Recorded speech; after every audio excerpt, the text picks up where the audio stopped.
Welcome to Justice Now, and you've reached a video series of Tips for Black Workers, Part 14, Dumping and Energy Vampirism. What do I mean by dumping and energy vampirism? Have you noticed that when you go to work, you're not asked necessarily how your day was to find out about any good things about your day? It's to find out whether you had a bad day. Or when one of the colleagues come to you, they immediately go into what a bad day they had, and they dump on you. They tell you about, their kids and how their kids are not listening to them, or how their husband is not agreeing with them, or how their boyfriend didn't take them out, or some kind of calamity in their life. It's very rare when colleagues have conversations with Black people. It's very rare that the conversation is of a positive context. I began noticing this when I decided to really take an account of the value of the conversations being had at the workplace. So that's inspired me to make this video so that you're aware of what's going on. When people dump, it's not out of kindness.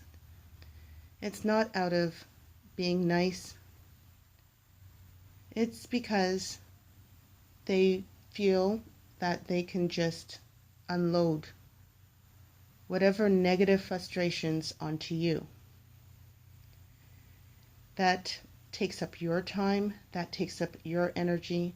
It distracts you from what you need to be doing. And oftentimes it's unwelcomed. It's not something that you've asked for. It's not something that you openly say, here, I'm open for counseling sessions. It's not that.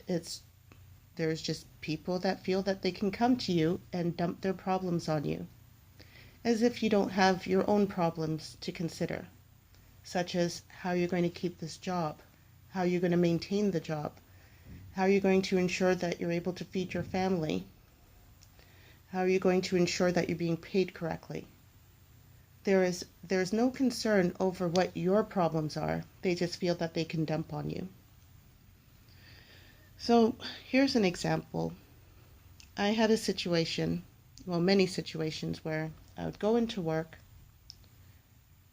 After you go through the usual, hi, how are you? Then they go full blown into negativity, and I'm just gonna make this really outrageous.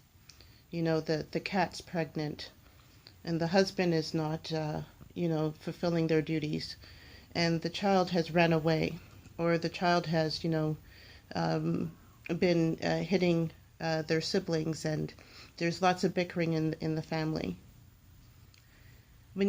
After that conversation, you come away with, at least I know I came away with feeling very drained, and very tired. And it's not a good feeling. Typically, conversations, not all the time, but conversations are to have you feel uplifted and energized. I would overhear conversations between other types of colleagues who will talk about how they had a fabulous vacation, who talked about how their children are graduating, who talked about very positive things. But then when it came to me, I became a dumping ground for negativity. So I'm going to encourage you to review the types of conversations and how they've occurred when you've worked with other colleagues. Take a close account and review them. I almost guarantee you that the majority of the conversations are negative and that they're dumping problems onto you.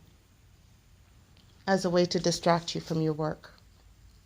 So how do you counter this? As soon as you're hearing the conversation become very negative, disengage. Oh, I forgot about that phone call. I gotta go and do it now.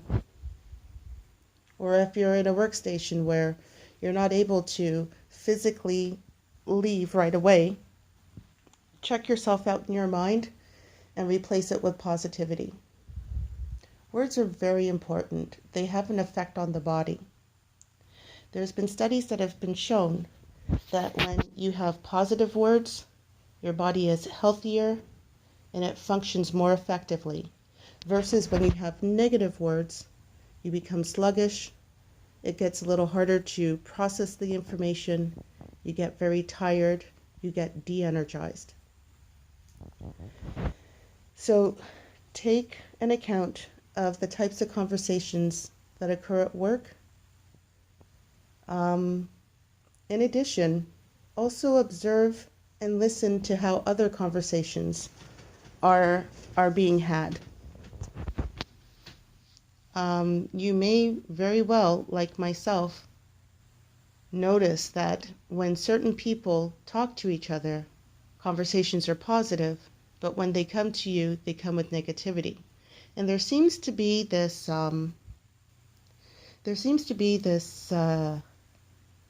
falsehood that goes around where,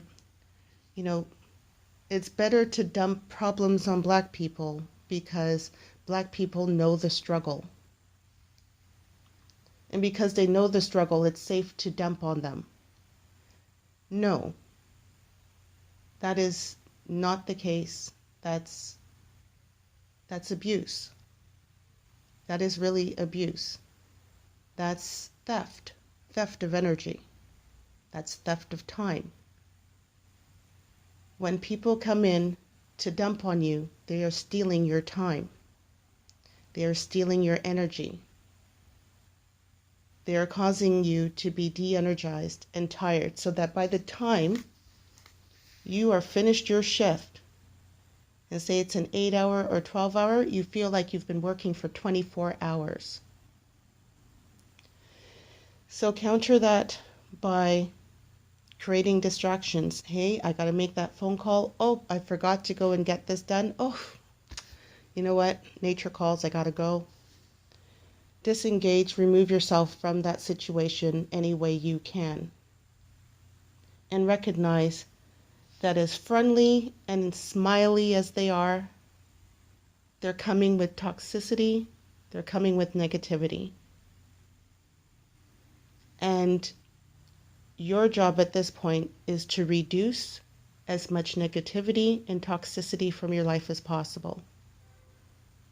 And if it comes to the point that this person is not recognizing the cues after a while, that that you do not wish to listen to their negativity, do not wish to listen to their dumping, then you turn around, you ask, and of course, as always, because we are very professional, in a professional way, you turn around, you ask, is this appropriate? I really don't feel comfortable listening to this content. I'm really trying to have a positive day. And they do with it, that information, what they will. They'll need to go and find somebody else. Because it's very rare that they would go to their own colleagues and do this. But it's very interesting that they'll come and bring that toxicity to you. So you have every right to say something about it, to speak up and say, I really don't feel comfortable listening to this. I'm really here to have a positive day, and I hope you have a positive day too. It's just bizarre to me. Like I myself, if I'm having a bad day, it would be highly unlikely for me to want to just go, even up to total strangers. I've literally had total strangers come up to me and just dump. And when I was younger, I didn't know what to do with that. I was like, okay, maybe I should just stay and listen and help out. No. No, you don't have to stay and listen. You don't have to help out. Whatever their problems are, they're adults, they can fix it on their own. It's not up to you to solve. It's not your time and energy. You don't know them. And even if you do know them, remember there's no friends in the workplace. So even if you do know them, you have a right to your own peace of mind. You have a right to your energy. You have a right to your time. You need to defend those. If you have any experiences, please feel free to share. If you have any questions, feel free to share. Please like and subscribe.